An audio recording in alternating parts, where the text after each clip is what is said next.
चंद्र म्हणजे पाणी, चंद्र म्हणजे मन, चंद्र म्हणजे आई. आणि चंद्राचा जो धातू आहे तो आहे चांदी आणि चंद्राचा जो रत्न आहे तो आहे मोती आणि इमोशनमध्ये तो आहे मन. तर तुम्हाला माहीतच आहे की पृथ्वीवर 75% पाणी आहे आणि आपल्या बॉडीमध्ये पण 75% पाणी आहे. कारण की एक नियम आहे जे पिंडी ते ब्रह्मांडी. कारण की आपली जे शरीर आहे ते पण पंचतत्वानी बनलेलं आहे आणि पृथ्वी पण ही पंचतत्वानी बनलेली आहे. तर त्याचा जो मॅक्झिमम जो पार्ट आहे तो पाणी आहे आणि ज्याचा रूलिंग प्लॅनेट जो आहे तो चंद्र आहे. चंद्र जेव्हा आकाशात फिरतो त्याच्या फिरण्याने तिथी निर्माण होतात आणि त्याच्यानीच सगळे इमोशन किंवा घटना घडतात. चंद्र हा ट्रॅव्हल पण आहे.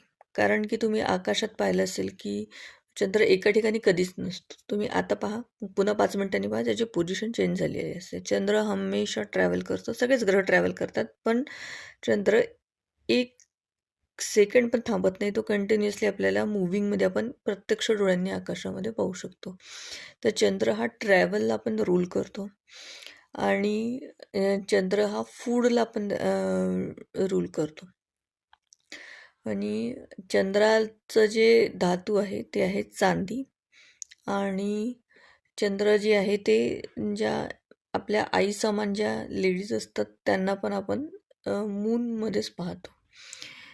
आणि चंद्राचं इम्पॉर्टन्स ज्योतिषशास्त्रामध्ये खूप जास्त आहे. कारण की आपल्याला माहीतच असेल की कुठलं पण बाळ जेव्हा जन्मते तेव्हा त्याचं जेव्हा नाव काढायचं असेल तर सगळ्यात आधी आपण ज्योतिषाकडे जातो, नामाक्षर काढतो, म्हणजे पंचांग पाहून. पंचांगाला सगळ्यात जास्त इम्पॉर्टन्स दिलेला आहे.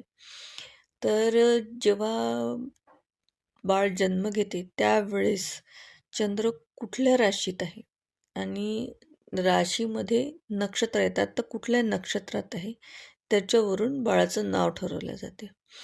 तर जेव्हा आपण चंद्राविषयी पाहतो किंवा ॲस्ट्रॉलॉजीविषयी पाहतो किंवा पण सगळ्यात इम्पॉर्टंट ॲस्ट्रॉलॉजी म्हणजे काय, तर वेदांचे नेत्र. पण सगळ्यात इम्पॉर्टंट जे की सगळ्यांनाच कळायला पाहिजे ते आहे पंचांग.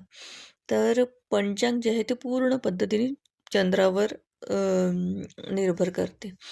त्याच्यामुळे चंद्र कुठल्या राशीत आहे त्याच्यावरून आपल्या नाव निघते. त्याच्यानंतर चंद्र कुठल्या नक्षत्रात आहे त्याच्यावरून आपल्याला महादशा पण आपण कॅल्क्युलेट करतो.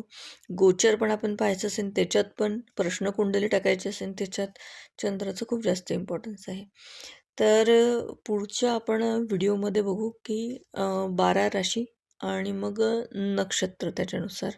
म्हणजे मी नक्षत्रांवर लवकर येईल कारण की चंद्राचा फोकस आपण घेऊन सध्या व्हिडिओ बनवत आहे. तर चंद्र म्हटल्यानंतर नक्षत्रांचा विचार आपण करायलाच पाहिजे. पण त्याच्यासाठी एक डिटेल व्हिडिओ करू तो नेक्स्ट याच्यामध्ये. थँक्यू.